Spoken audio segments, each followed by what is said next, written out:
My name is Elysia Hart. I'm 37 years old, a project operations manager, a mother of one incredible little girl, and according to most people who've worked with me over the years, someone very easy to overlook. Not invisible exactly. I've always been present, reliable, the person who sends the follow-up emails, catches the small mistakes before they become big ones, and stays late when everyone else decides the day is finished. In my offices like the ones I've worked in, people sometimes call that dependable, and what they usually mean is predictable. I've learned that when people believe they understand you, they often stop really seeing you.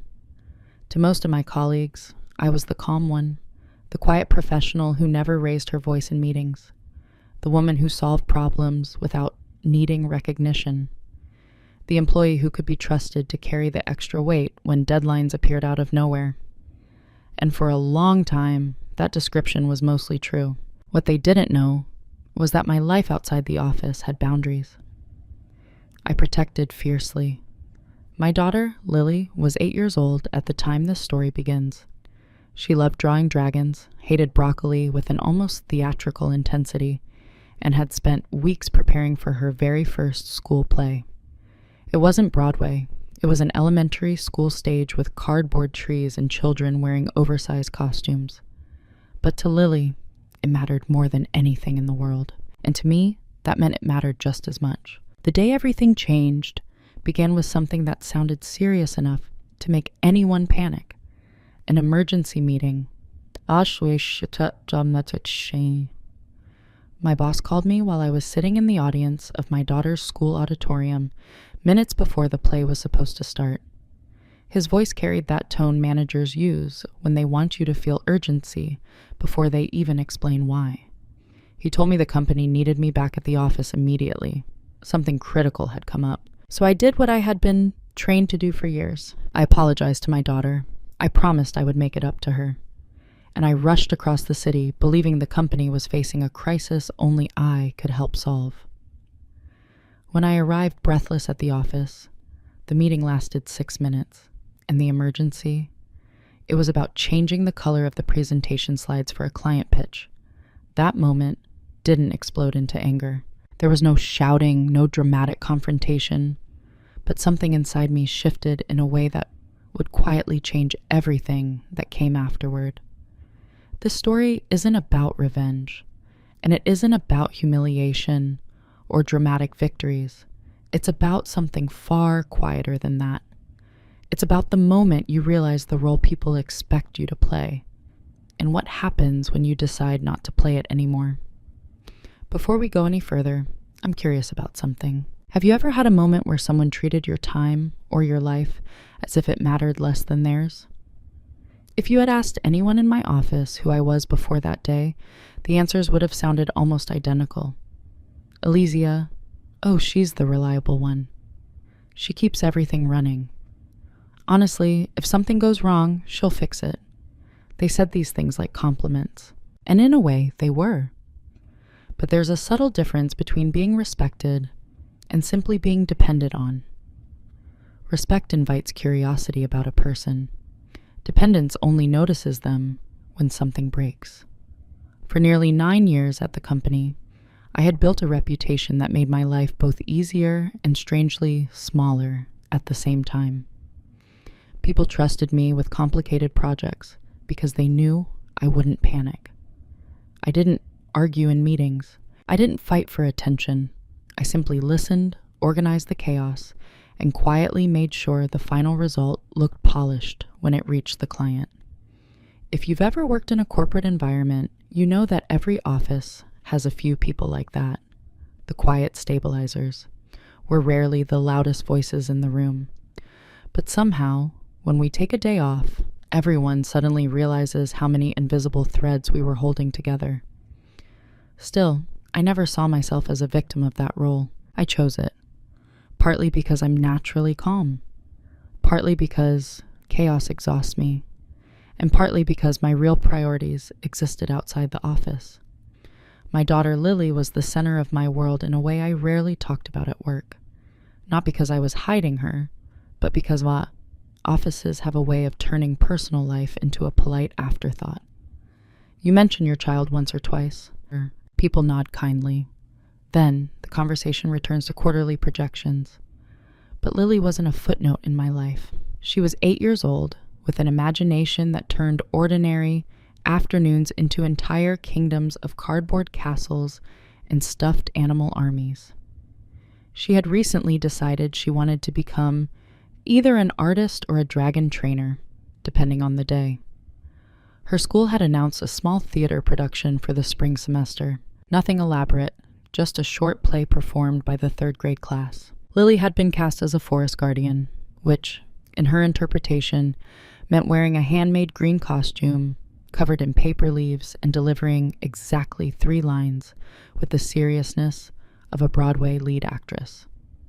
For weeks, she practiced those lines in our living room. Sometimes, while brushing her hair. Sometimes, while standing on a chair like it was a stage.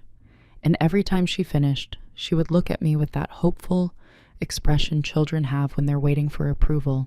"Did I do it right, Mom?" Every time I told her the same thing. "You were perfect." I promised her I would be in the audience when the play happened. Not "I'll try," not "if work allows it." I promised. And at the time, I believed that promise was completely safe. After all, I had done everything the company expected from someone in my role. I met deadlines, solved problems, and answered late-night messages when projects demanded it.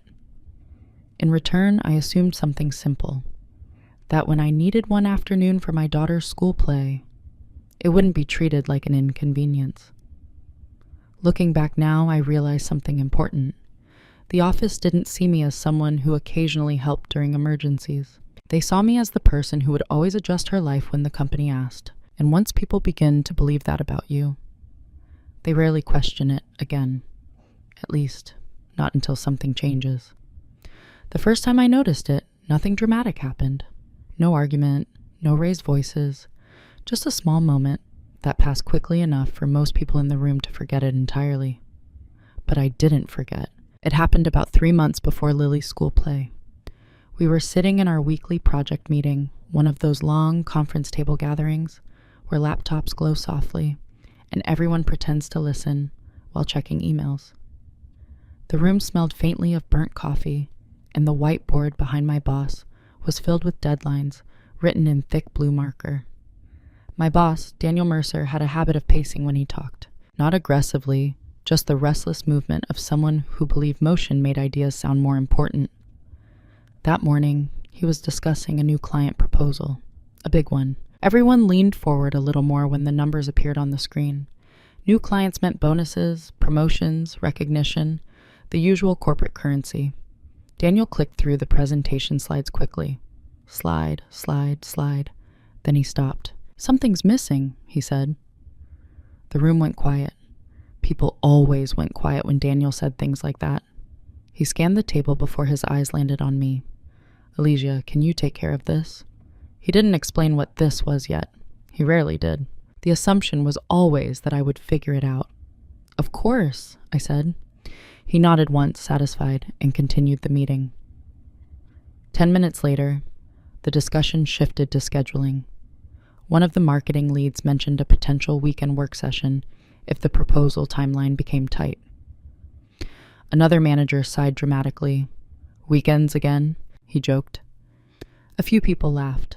Then someone added, "Don't worry, Alicia will probably handle half of it anyway." More laughter. It wasn't cruel laughter, it was casual, comfortable, the kind of joke people make when they assume everyone understands the role each person plays. Daniel smiled slightly, but didn't correct the comment. Instead, he said something that sounded harmless enough at the time. "Well, if anyone can handle it, it's Alicia." On the surface, it sounded like praise. But praise has a strange way of hiding expectations inside it. The room moved on quickly after that. Budgets, timelines, client travel plans. No one lingered in the moment, except me. Because what I heard in that sentence wasn't appreciation. It was certain. Not Alicia might help, not let's distribute the workload. Just a quiet assumption that when pressure appeared, my time would bend around it. I remember looking down at my notebook during the meeting. In the margin beside my meeting notes, I had written something small and almost absent-minded. Saturday. Lily rehearsal, 2 p.m. I stared at those words for a second longer than necessary. No one was asking me to cancel it. Not yet. But I noticed something important in that moment. No one in the room had asked whether I was available for weekend work. They had simply assumed that if the company needed something, I would rearrange my life without hesitation. And the uncomfortable part was this. Up until then, they had always been right. I had stayed late, answered calls during dinner, moved personal plans when deadlines suddenly shifted. Not because I was forced to, because I believed being reliable mattered. So when that small joke floated across the meeting table and everyone laughed, I smiled politely like everyone else. But something about the moment stayed with me long after the meeting ended. It wasn't anger, just a quiet observation. The first small cut isn't usually painful. It's just the moment you realize people have started treating your flexibility like it's permanent. And once that belief settles into a workplace, it becomes surprisingly hard to challenge, even if you never agreed to it in the first place. After that meeting, nothing dramatic changed. In fact, if you had looked at my work life from the outside, everything would have appeared completely normal. Projects moved forward. Clients signed contracts. Deadlines came and went. And I kept doing what I had always done, fixing things quietly. But once you notice a pattern, it becomes impossible to unsee it. The next few weeks brought small moments that, individually, meant very little. Together, they began forming a picture. One afternoon, I received a meeting invitation scheduled for 6:30 p.m. No explanation, just the usual subject line. Quick sync. I stared at the notification on my screen for a moment. Most of the office left around 5, some earlier. But meetings like this tended to appear when someone realized a project detail had been overlooked earlier in the day. I walked down the hallway toward Daniel's office to confirm something. His door was half open. "Hey," I said gently. "Just wanted to check about the 6:30 meeting. Is it urgent?" He barely looked up from his laptop. "Probably quick," he said. "Shouldn't take long." That phrase, "shouldn't take long," is a strange one in corporate life. It rarely means what people think it means. Still, I nodded. Okay. At 6:25 p.m., the meeting began. At 7:40 p.m., it ended. No crisis had occurred. No emergency had appeared. We had spent over an hour discussing whether a client report should include 3 charts or 4. I drove home that night under the soft glow of Seattle's streetlights, feeling more tired than the meeting itself deserved. When I walked through the door, Lily was already asleep. My mother, who sometimes helped watch her when work ran late, sat quietly at the kitchen table reading. "She waited for you," Mom said softly, "but she got sleepy." I nodded, trying not to let the small weight of guilt settle too heavily in my chest. Mom smiled kindly. "Workday?" "Something like that." I told myself it was temporary, that this was simply the rhythm of busy seasons. Every workplace has them, but the pattern continued. A deadline adjustment here, a last-minute revision there, and almost every time something unexpected appeared, the response around the office followed the same quiet logic. Alicia will handle it. Not maliciously, just automatically. And the strange thing about being seen as dependable is that people rarely question the cost of that dependability. They assume you're fine, because you never complain. There was another moment I remember clearly. A Thursday afternoon team meeting. The conversation drifted into scheduling conflicts for an upcoming client workshop. One manager mentioned he couldn't attend the prep session because of his son's soccer game. Another explained she had a medical appointment that day.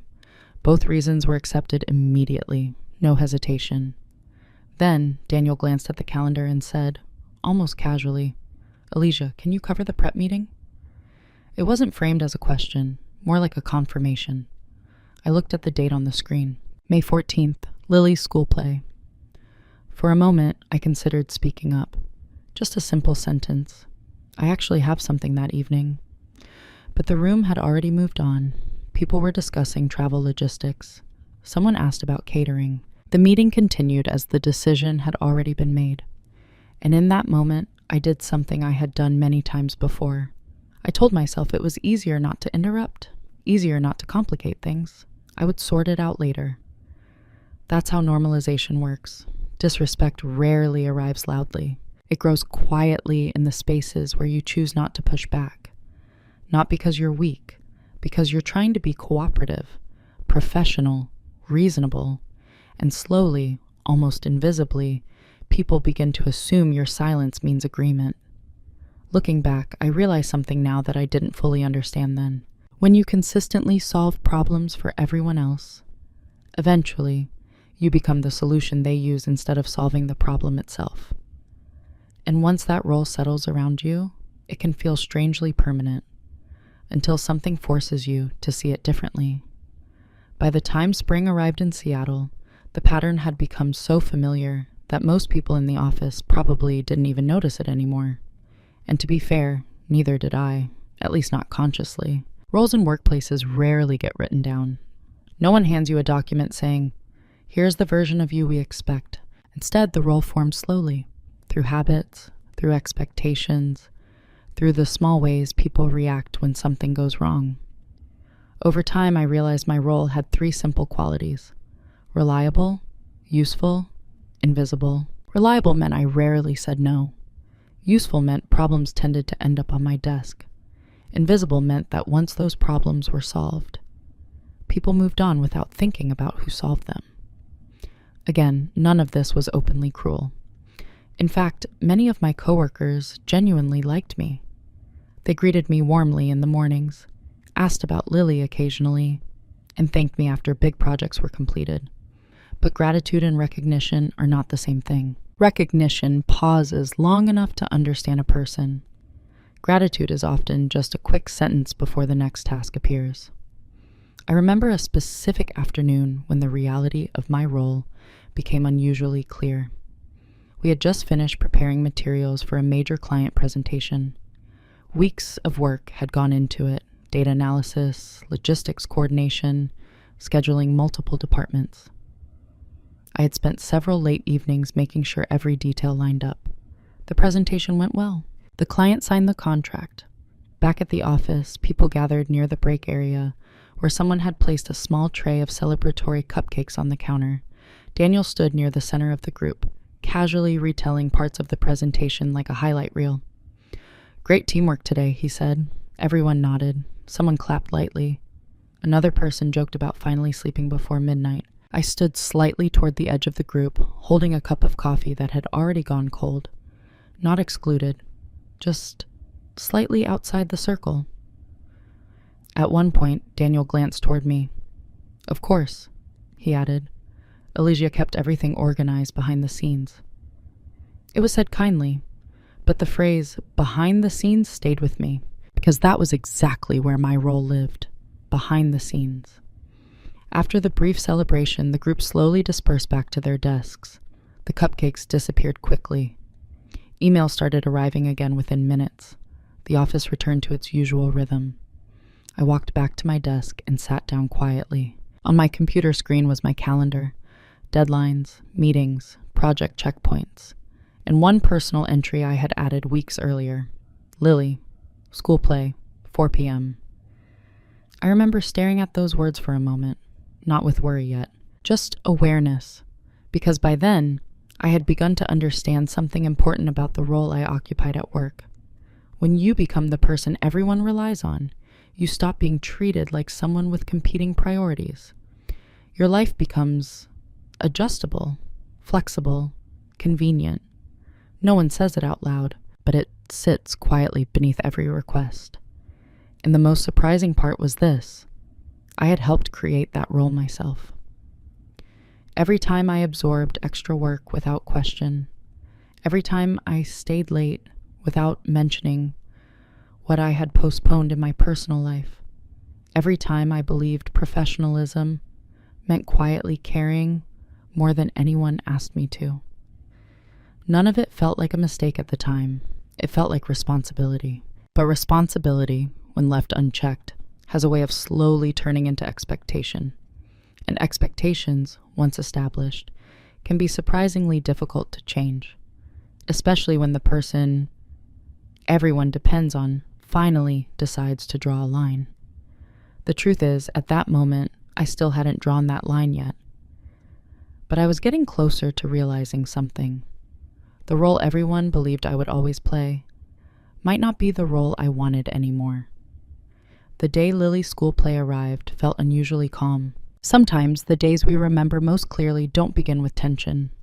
They begin with ordinary routines that seem almost peaceful in hindsight. That morning started like any other weekday. Seattle was wrapped in that familiar gray light, soft clouds hanging low over the skyline, the air cool but not cold. Lily sat at the kitchen table, eating cereal while carefully inspecting the green paper leaves attached to her costume. Her school allowed the children to bring their costumes with them that morning so they could rehearse before the performance later in the afternoon. She looked up at me while spooning cereal thoughtfully. "Mom," she said, "do forest guardians sound serious when they talk?" I smiled while pouring coffee. "I think they sound calm," I said, "like they know something important." She nodded slowly, as if evaluating the answer like a professional actor preparing for a role. Then she stood up on the chair beside the table and delivered one of her lines. Her voice wasn't loud, but it carried that earnest concentration children have when they want to get something exactly right. I clapped softly when she finished. She grinned. "Will you really be there today?" she asked. The question surprised me slightly. "Of course," I said immediately. I promised. She seemed satisfied with that answer and returned to her cereal. Looking back, I realized something about that moment. Children rarely question promises unless they've already learned that promises sometimes disappear. That thought stayed quietly in the back of my mind as we drove to her school. When I dropped her off, she leaned over the passenger seat and hugged me quickly before running toward the building. 4:00, she called. "I'll be there at," I replied. Then I drove to the office. The workday itself began normally. Emails, status updates, a short meeting about a client report. Nothing unusual. By early afternoon, I had already wrapped up most of my urgent tasks. I even began organizing a few files so I could leave slightly early, without leaving unfinished work behind. At 3:15 p.m., I shut down my laptop. The school auditorium was about 20 minutes away. I remember feeling something simple and pleasant as I gathered my things. Relief. Not the dramatic kind, just the quiet satisfaction of knowing I had balanced both parts of my life correctly that day. Work was stable. My promise to Lily would be kept. I arrived at the school auditorium around 3:40 p.m. Parents were already filling the small rows of folding chairs. The stage curtains were closed, and soft chatter echoed around the room as people found their seats. I sat near the center, holding my phone loosely in my hand. For the first time that day, I allowed myself to fully relax. Then the phone vibrated, a message from Daniel Mercer. "Emergency meeting. Need you back at the office, ASAP." I stared at the screen for a few seconds. My first reaction wasn't panic, it was confusion, because in nearly 9 years at the company, the word emergency had rarely appeared in a message like that. I typed back quickly. "I'm currently at my daughter's school event. What's happening?" 3 dots appeared. Then another message arrived. "Major issue with the client pitch deck. We need to fix this immediately before tomorrow's presentation." I looked up at the stage. Behind the curtain, I could hear faint movement. Children whispering, teachers guide them into position. The play would start any minute. My phone buzzed again. "Alicia, we really need you here." For a long moment, I sat completely still, not angry, just weighing something quietly inside my mind. Then I stood up. I walked toward the side exit of the auditorium and called my mother, who lived only 10 minutes away. "Mom," I said gently when she answered. "Can you get to Lily's school? Something urgent came up at work." She didn't ask many questions. "I'll go now," she said. I took one last look at the closed curtain on the stage. Then I walked out of the building and headed back to the office. At that moment, I still believed I was responding to a real crisis. What I didn't know yet was that the next 6 minutes would quietly change the way I saw everything. The drive back to the office took a little over 20 minutes. Seattle traffic had started to thicken as the workday ended. Red brake lights stretched along the highway like a slow-moving ribbon, and the sky outside my windshield had begun shifting toward evening gray. During the drive, my mind moved through possibilities. A client's presentation collapsed at the last minute, critical data missing, a technical issue in the final proposal. Situations like that happened occasionally in consulting work, and when they did, time mattered. That was the kind of pressure I had always been good at managing, so I didn't resent the interruption yet. I simply focused on getting there quickly. When I finally reached the office building, most of the lights on the lower floors were already dimmed. The reception desk was empty. The quiet hum of the elevators echoed softly in the lobby. I stepped inside the conference room Daniel had mentioned in his message. 5 people were already seated around the table. Laptops open, coffee cups were scattered across the polished surface. But something about the atmosphere immediately felt wrong. No tension, no urgency, just a casual conversation that stopped when I walked in. Daniel looked up. "Oh, good, you made it." I set my bag down slowly. "What's the situation?" I asked. He clicked his laptop once and turned the screen slightly toward the group. A slide from tomorrow's client presentation appeared on the wall monitor. A simple title slide, white background, blue text, company logo in the corner. Daniel leaned back in his chair. "I've been thinking," he said, tapping the table lightly with a pen. "The blue feels a little flat." No one spoke for a second. Then someone else nodded thoughtfully. "Maybe a darker shade?" Another person suggested adjusting the font spacing. I stood there quietly for a moment, waiting for the real problem to appear. It didn't. Daniel looked at me again. "Since you manage the presentation files, can you update the color scheme tonight?" I glanced at the clock on the wall. 4:27 p.m. The school play had already started. I pictured Lily standing somewhere behind that small stage curtain, waiting for her moment to say the lines she had practiced for weeks. And suddenly, the entire situation became perfectly clear. There was no emergency, no crisis, no urgent client issue, just a design preference that could have been discussed tomorrow morning. The meeting continued casually for a few more minutes. Someone mentioned trying 2 color variations. Another person opened the design file and tested a darker shade. At 4:31 p.m., Daniel closed his laptop. "All right," he said. "Let's go with that version." He stood up, meeting over. 6 minutes. That was how long the emergency lasted. No one seemed uncomfortable. No one apologized for calling me back. To them, it had simply been a quick decision that needed to happen before tomorrow's presentation. But something inside me had become very still. Not angry, not emotional, just quiet. I walked back to my desk after the meeting ended. Outside the office windows, the evening sky was fading into that soft blue color Seattle gets before night fully settles. I sat down and opened the presentation file. Changing the slide color took less than 30 seconds. As the updated version saved automatically, I rested my hands on the keyboard and stared at the screen. For years, I had responded immediately whenever the company asked for something. Stayed late, shifted plans, adjusted my life around deadlines and sudden requests, because I believed that kind of dedication mattered. But in that moment, something changed inside me. Not loudly, not dramatically, just a quiet realization. My silence all those years hadn't only been patience. It had been permission. And now I understand something I hadn't fully seen before. Silence doesn't always mean endurance. Sometimes it simply means the moment for speaking hasn't arrived yet. I closed the presentation file and shut down my computer. Then I sat there for a few seconds longer than usual, thinking, observing, listening to the quiet hum of the nearly empty office. From the outside, nothing had changed. But inside my mind, the way I understood my role at the company had shifted in a way that would quietly shape everything that came next. And the most interesting part was this. No one in that meeting room had noticed the change.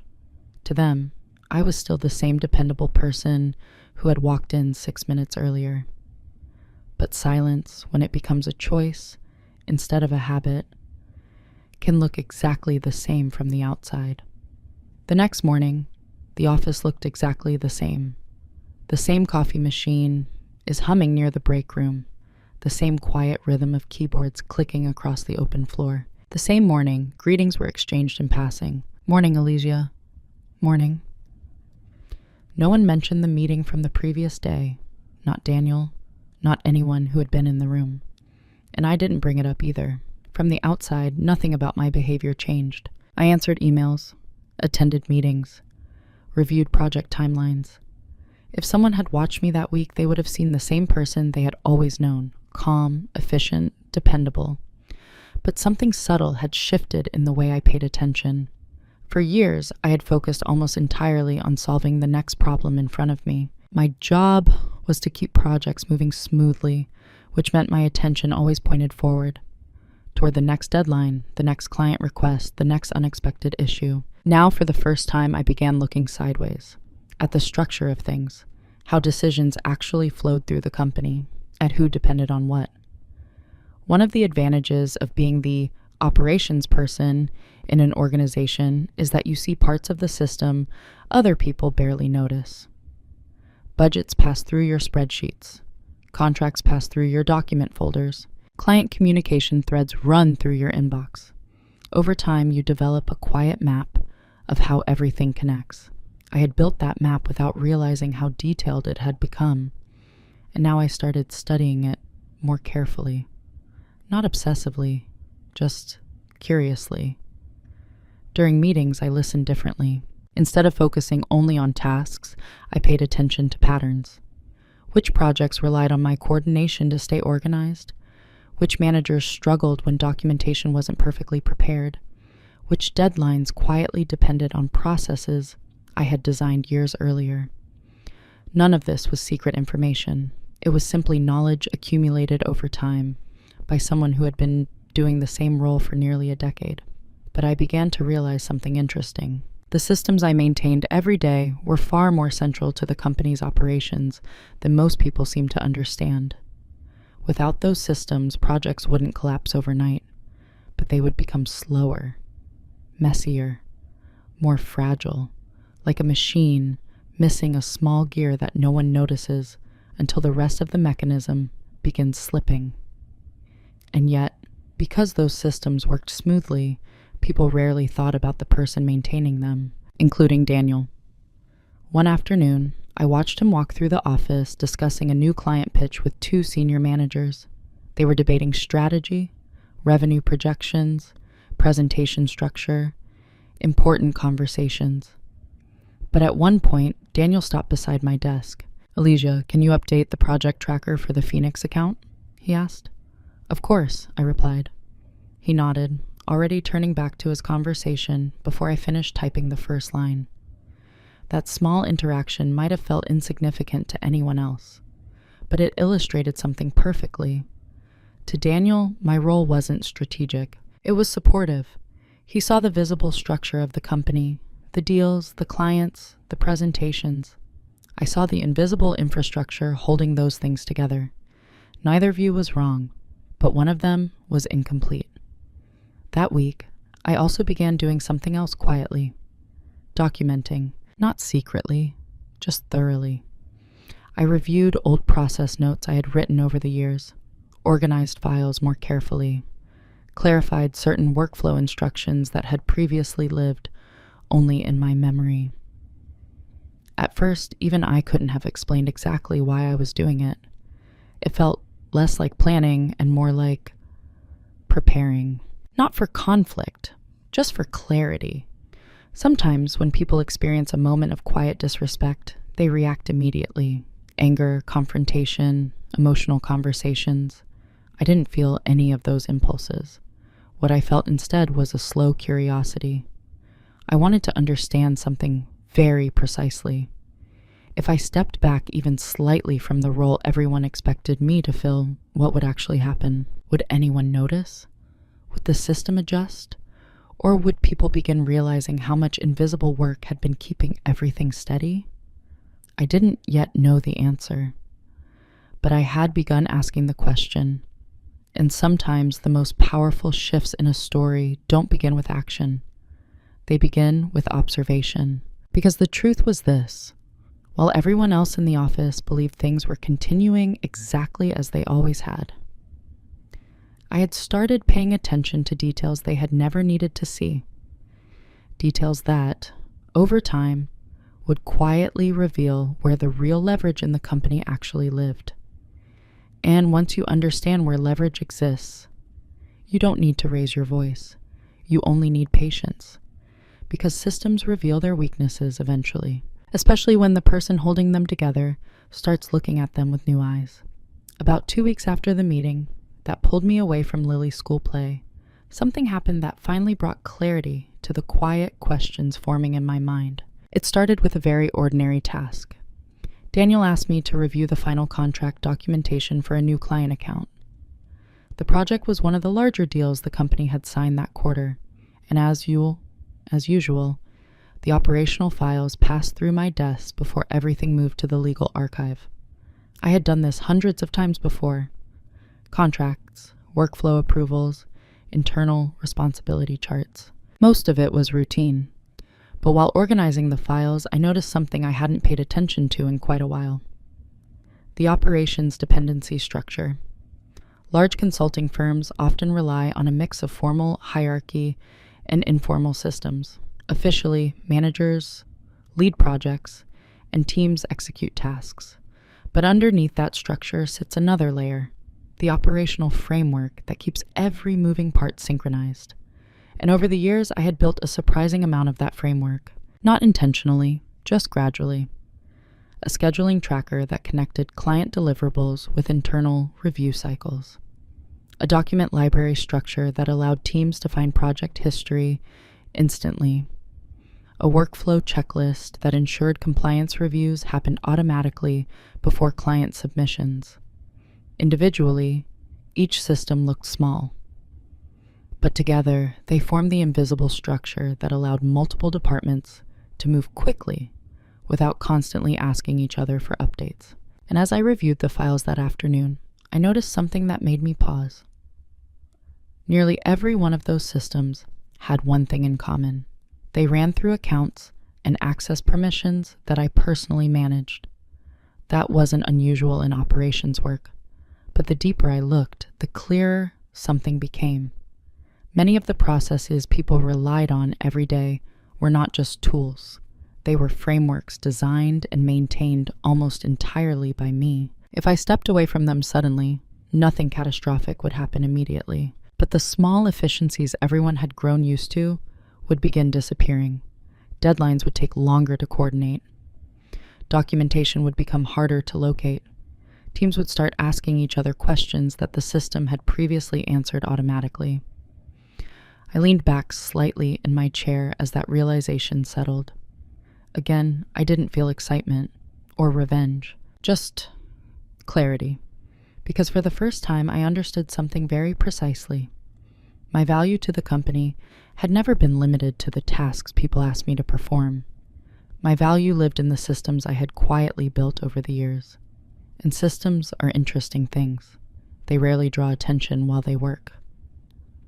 But once they stop functioning smoothly, people suddenly realize how much they depended on them. That afternoon, I opened a folder on my computer containing process notes I had written long ago. Some of the documents were surprisingly detailed, step-by-step explanations of workflows I had designed during earlier projects. I began reviewing them carefully, updating a few sections, clarifying certain instructions, not because anyone had asked me to, but because something inside me wanted the information to be organized properly, complete, portable. That word stayed with me for a moment. Portable. It didn't mean I planned to take anything away from the company. Everything I had built belonged to the organization. It was their data, their clients, their infrastructure. But knowledge itself is something different. Knowledge travels with the person who created it. And I realized something quietly powerful in that moment. The systems in the company could technically exist without me, but the understanding of how they worked, why they worked, and how to repair them when they didn't, lived mostly in my head. For nearly 9 years, that had never felt important, because I had never imagined a situation where that knowledge would matter beyond simply doing my job well. But after the meeting that had pulled me away from Lily's play for 6 minutes of slide color discussion, my perspective had shifted, not emotionally, just structurally. I closed the folder and looked around the office floor. People were typing, talking softly, moving through their usual routines. Everything seemed stable, predictable. But for the first time, I understood the quiet leverage hidden inside that stability. And leverage doesn't require aggression. It only requires awareness. That afternoon, I didn't celebrate the realization. I didn't tell anyone about it. I simply returned to my work like always. Because clarity doesn't need to announce itself. Sometimes it just sits quietly in the background, waiting for the moment when a decision finally needs to be made. And I was beginning to realize that moment might arrive sooner than I had expected. Once you understand where the real structure of a system lives, you begin to see choices more clearly. Before that realization, my situation had felt vague. I knew something about the way I had been treated bothered me. I knew missing Lily's school play for a 6-minute meeting had shifted something inside me. But emotion alone isn't a decision. Clarity is, and clarity arrives slowly over the next several days. Nothing dramatic happened during that time. The office continued running at its usual pace. The client presentation went well. Daniel congratulated the team, and the updated slide colors received a few casual compliments.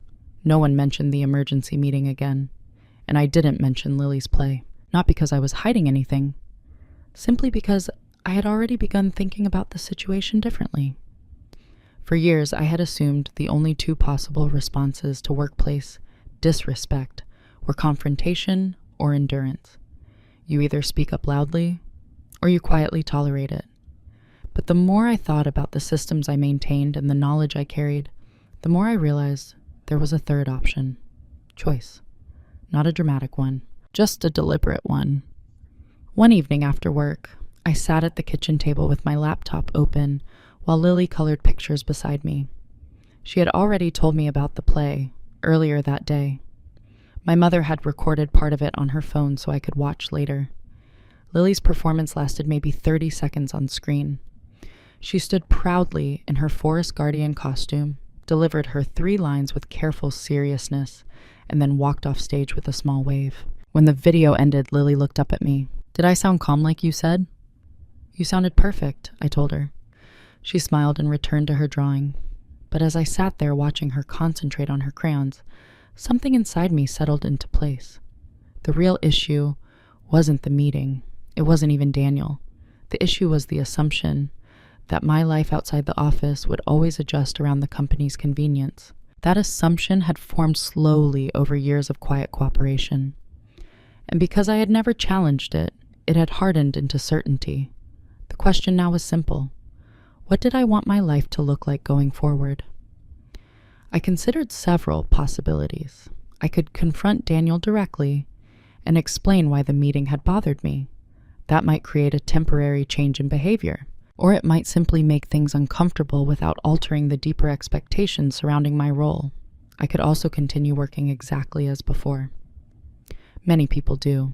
They accept that work occasionally disrupts personal life and move on. But as I watched Lily drawing quietly across the table, that option didn't feel right anymore. Not because the job was terrible, but because something fundamental had become clear to me. My time was not interchangeable. And once you fully understand that, continuing exactly as before becomes surprisingly difficult. So I made a decision, not in anger, not dramatically, just calmly. I would begin preparing to leave the company, not immediately, and not recklessly, but deliberately. The knowledge I carried about the company's operational systems meant my departure would require careful planning, both for them and for me. I had no interest in creating chaos. My goal wasn't to damage the organization. My goal was simply to step out of a role that had quietly grown larger than the life I wanted to live. But once that decision formed clearly in my mind, something interesting happened. The situation no longer felt heavy. It felt quiet. Because decisions, when they are truly final, remove the need for emotional struggle. The next step wasn't confrontation, it was preparation. And preparation works best when it happens quietly. So the next morning, I walked into the office exactly as I always had. Calm, professional, dependable. No one noticed anything different. But inside my mind, a path had already been chosen. And the moment you choose a path like that, everything that follows becomes simply a matter of moving forward, step by step, without noise, without announcements, just steady motion in a direction only you can see. Once the decision had been made, the most important thing was not speed, it was precision. People often imagine big life changes as sudden moves, dramatic resignations, emotional confrontations, bold declarations across conference tables. But in reality, the strongest decisions often unfold quietly. Over the next several weeks, I began adjusting small things in my life. None of them looked unusual from the outside. At work, I continued performing my role exactly as expected. Projects were delivered on time. Client communication stayed organized. If anything, my work became even more structured than before. But behind that steady routine, I began preparing for the next chapter of my life. The first step was understanding my options. For nearly 9 years, I had worked inside a single company's ecosystem. My professional identity had become tightly linked to the systems I had built there. So I started researching other possibilities. Roles in operations consulting, project infrastructure design, even remote coordination work that would allow more control over my schedule. In the evenings after Lily went to bed, I updated my resume. It was an interesting exercise. When you work quietly behind the scenes for many years, you rarely stop to list everything you've actually built. But as I reviewed old projects and internal systems I had designed, the list grew longer than I expected. Process frameworks, client workflow automation, documentation structures are used across multiple departments. These weren't small tasks. They were an operational architecture. For the first time in years, I saw my own work from the perspective of someone outside the company, and that perspective was surprisingly encouraging. Meanwhile, inside the office, I also began preparing something else. Not an exit strategy, a transition structure, because despite everything that had happened, I still believed in leaving responsibly. The company had relied on the systems I built. Walking away without documentation would have created unnecessary disruption, not because of revenge, but simply because knowledge gaps can cause confusion. So I started organizing everything more clearly than ever before. Process guides became more detailed. Internal trackers were labeled more precisely. Workflow instructions were updated with explanations instead of shorthand notes. No one asked me to do this. From the outside, it simply looked like a very organized operations manager doing her job well. Daniel even complimented it during one meeting. "These process docs are great," he said casually. "Makes things easier for everyone." I nodded. Glad they help. What he didn't realize was that the documents weren't just improving efficiency. They were slowly removing the company's dependency on information that had previously lived only in my head. That mattered. Because leaving responsibly means ensuring the system continues working after you step away. At the same time, I began taking a slightly different approach to requests that arrived unexpectedly. Not confrontation, just boundaries. When late evening meetings appeared, I occasionally suggested earlier alternatives. When weekend tasks came up, I asked for clearer timelines, small adjustments, nothing dramatic enough to attract attention, but enough to begin shifting the rhythm of my work life. Interestingly, most people accepted those adjustments without much resistance. That surprised me. For years, I had assumed pushing back even slightly would create conflict. But in many cases, people simply adapted when expectations changed. It made me realize something important. Sometimes the roles we feel trapped inside continue existing, mainly because we never test whether they can evolve. Still, the larger plan continued moving quietly forward. Job conversations began appearing on my calendar, discreet virtual interviews scheduled during lunch breaks or early mornings. Nothing was finalized yet, but opportunities were beginning to appear, and with each conversation, the future I had started imagining felt more realistic, more possible. Back at the office, the daily routine continued exactly as everyone expected. Emails, meetings, deadlines. From Daniel's perspective, everything was running smoothly. In fact, smoother than usual, which is why the first consequences of my decision would eventually surprise him more than anyone else. Because when someone who has quietly held a system together for years begins stepping away, the effects rarely appear immediately. They appear gradually. At first as small delays, then as confusion, and eventually as a question no one expected to ask. Why isn't this working the way it used to? But that moment hadn't arrived yet. For now, everything still looked perfectly normal, and sometimes the most powerful changes begin in exactly that kind of silence. For a while, nothing changed, at least nothing visible. The office continued moving through its usual rhythm. Weekly reports, client calls, quarterly planning meetings. From the outside, everything still looked stable. But systems have a strange sensitivity. When a key piece begins to shift, even slightly, the structure may continue standing for a while. Yet small signals start appearing long before the real breakdown. The first signal was subtle. One Monday morning, Daniel stopped by my desk with a slight frown. "Quick question," he said. "The logistics dashboard didn't update over the weekend. Did something break?" I glanced at the screen. Nothing had broken. The automation still worked exactly as designed, but previously, if anything unusual happened, missing data, delayed input, unexpected client adjustments, I would manually step in before anyone noticed. This time, I didn't. "Looks like the supplier uploaded their numbers late," I said calmly. "Once they update it, the dashboard should refresh." Daniel nodded. "Got it." He walked away. The issue resolved itself later that afternoon, but it was the first time he had ever needed to ask. A week later, another small thing happened. During a planning meeting, one of the department leads asked about a workflow update. Normally, I would have anticipated the request days earlier and prepared the documentation ahead of time. This time, I simply answered the question. I didn't provide the extra layers. The meeting took 15 minutes longer than usual. No one blamed anyone, but several people looked slightly confused about the steps that had always seemed effortless before. Small ripples, nothing dramatic, yet those ripples began appearing more frequently. An onboarding process that used to feel seamless now requires 2 or 3 follow-up emails. A client file took an extra day to organize because no one remembered the exact folder structure. One afternoon, I overheard a junior coordinator whisper to another, "Did this system change recently?" It hadn't. What had changed was something much less visible. The invisible corrections were gone.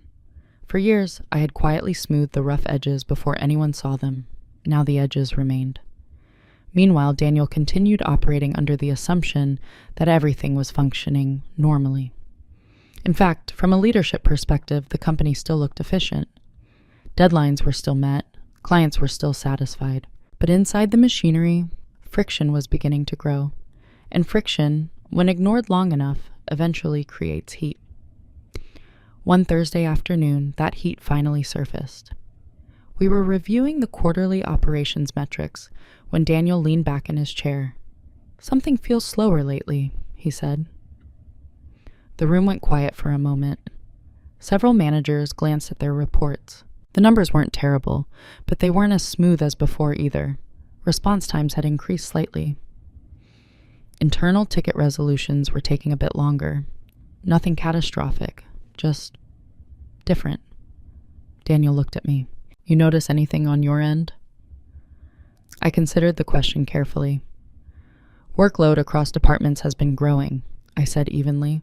"Sometimes systems need adjustment as complexity increases." It was a truthful answer, just not the full one. He nodded slowly, accepting the explanation. "Maybe we should review the workflows next quarter." "Good idea," I said.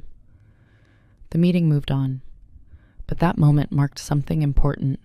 For the first time, the company had begun to feel the absence of effort it had never known existed. and the irony was almost poetic. For years, the smoother things ran, the less visible my work became. Now that I had stepped back just slightly, the system was revealing how much invisible structure had always been there. Still, the cracks were only beginning, because the real turning point wasn't going to come from minor slowdowns or extra emails. It would come from something much more difficult to ignore. A moment when the company would suddenly realize that one of its most reliable foundations was already preparing to leave. And when that moment arrived, the quiet balance inside the office would shift faster than anyone expected. The message arrived on an ordinary Tuesday morning. Nothing about the day suggested it would become important. The office lights flickered on one by one as employees arrived. Coffee machines hummed in the break room. Emails began filling inboxes with the usual mix of client updates, internal requests, and meeting reminders. Routine, predictable, the kind of morning that blends into hundreds of others. I had just finished reviewing a supplier report when my phone buzzed softly on the desk. A notification, not from work. LinkedIn. Normally, I ignored most messages there during office hours. Recruiters often sent generic notes that felt copied and pasted across dozens of profiles. But something about this one looked different. The subject line was simple: a role that might fit your experience. Curiosity 1. I opened the message. It came from a director at a mid-sized consulting firm specializing in operational systems. Exactly the type of work I had quietly been researching. She wrote that someone from her network had mentioned my background in workflow design and internal process architecture. She asked if I would be open to a brief conversation. I read the message twice, then a third time. Not because it was complicated, because it felt oddly aligned with the direction I had started imagining for my life. For years, my work had focused on making organizations function smoothly behind the scenes. But inside my current company, that expertise had slowly become invisible, something people relied on without ever truly seeing. This message suggested a different possibility, a place where that kind of work was not just expected, but valued. I didn't respond immediately. Instead, I minimized the notification and returned to my spreadsheet. Old habits. Focus on the task in front of you. But my mind kept drifting back to the message. At lunch, I stepped outside the building and sat on a bench across the street. The early afternoon sun warmed the pavement. Cars moved steadily through the intersection. Office workers passed by, scrolling through their phones or balancing takeout containers. Normal life is continuing around me. I opened LinkedIn again. This time, I clicked on the sender's profile. Her background was impressive. Years of consulting experience, leadership roles in operational strategy, and multiple successful projects across growing companies. The firm itself looked stable. Not a giant corporation, but not a startup gamble either. Something in between. A place where structure mattered, where systems mattered, where someone like me might actually thrive. For several minutes, I simply sat there thinking. 9 years at one company builds a kind of psychological gravity. Even when you know it's time to move forward, part of you hesitates, because staying is familiar. Leaving requires stepping into uncertainty. But then another thought surfaced. Lily, her school schedule, the evenings I wanted to spend helping with homework instead of answering late emails, the life I had started quietly planning, and suddenly the hesitation felt less powerful. I opened the message again. This time I replied. My response was simple. Thank you for reaching out. I'd be happy to schedule a short conversation this week. I hit send, a small action, just a few lines of text traveling through the internet. Yet sometimes the most important life changes begin exactly that way. Back inside the office, the day continued normally. Meetings, documents, status updates. Daniel walked past my desk once, nodding briefly before heading into another conference room. From his perspective, nothing had changed, but something had. Because for the first time, the possibility of leaving wasn't just an idea in my mind anymore. It had become a conversation, and conversations have a way of turning possibilities into decisions faster than anyone expects. By the end of the afternoon, another notification appeared. The consulting director had already replied. She suggested a video call on Thursday evening. 30 minutes. Just an introduction. I looked at the calendar. Thursday evening. That would mean taking the call from home. After Lily finished dinner. After she started her homework. The timing felt strangely symbolic, because the future I was considering was exactly about protecting those evenings. I accepted the invitation, and with that click, the quiet plan I had been building for weeks finally stepped into motion.